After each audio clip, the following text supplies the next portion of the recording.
The invisible perimeter, how occult tactics serve your external support systems. We surgically map out the unseen barriers erected to isolate targets, exposing how occultists systematically serve external lifelines through strategic social poisoning. We examine the precise mechanics of manufactured paranoia and reputation destruction, revealing the calculated sequence that turns a support network into a hostile cage, leaving the individual spiritually and socially defenseless. In both historical folklore and modern esoteric theory, the act of isolating a target is considered a foundational step. By severing a person's social, familial, and spiritual ties, here's a breakdown of the specific mechanisms, both ritualistic and psychological, often cited in these traditions. Number one, the walling effect or spiritual cloaking. Isolation magic often begins with a glamour of invisibility or a cloaking spell. Now, this reminds me of a scene in Harry Potter where Harry uses the cloaking to just become invisible. So, in essence, it has the similar effect psychologically. Now, the intent is not to make the victim literally disappear, but to make them energetically repulsive or socially transparent to those who would normally support them. The Grail Veil, rituals intended to mask the victim's positive traits. To outsiders, the victim begins to appear dull, irritable, or untrustworthy of no discernible reason. The cold shoulder jar, a variation of a vinegar jar where names of the victim's friends are placed in a chilling environment like a freezer to freeze their affection and communication. Severing the silver cord, ancestral detachment. In many traditions, a person's strength is believed to come from their lineage.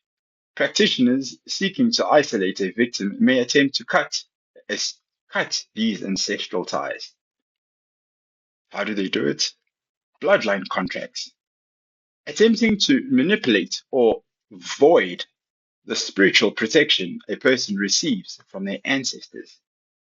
Spiritual interference, placing blockers or watchers. These are also known as minor entities or thought forms around the victim to intercept prayers, intuitive hits, or protective energies sent by loved ones. Number three, creating chaos frequency. By introducing a constant state of low level spiritual friction, a practitioner can make the victim's environment so stressful that others naturally withdraw. Discord seeds, rituals designed to trigger petty arguments and misunderstandings between the victims and their inner circle. The paranoia loop, magic aimed at the victim's psyche to make them believe their friends are plotting against them. This causes the victims to self isolate out of fear and doing the practitioner's work for them. The soul siphoning strategy. Once the victim is isolated, the practitioner typically shifts from serving to siphoning. Without a support system to ground them and support and nurture, the victim becomes an exclusive energetic food source.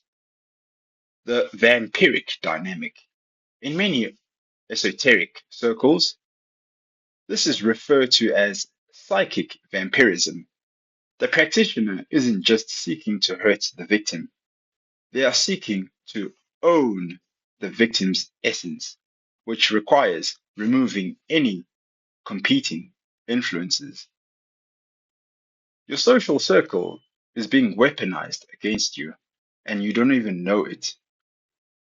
Occultists use precise mechanics to isolate their targets, creating a spiritual vacuum by destroying external credibility. Be careful and watch for this tactic to understand the hidden sequence of these attacks before your support network is completely severed, leaving you socially and spiritually vulnerable. Please do like, share, and subscribe. And until next time, goodbye.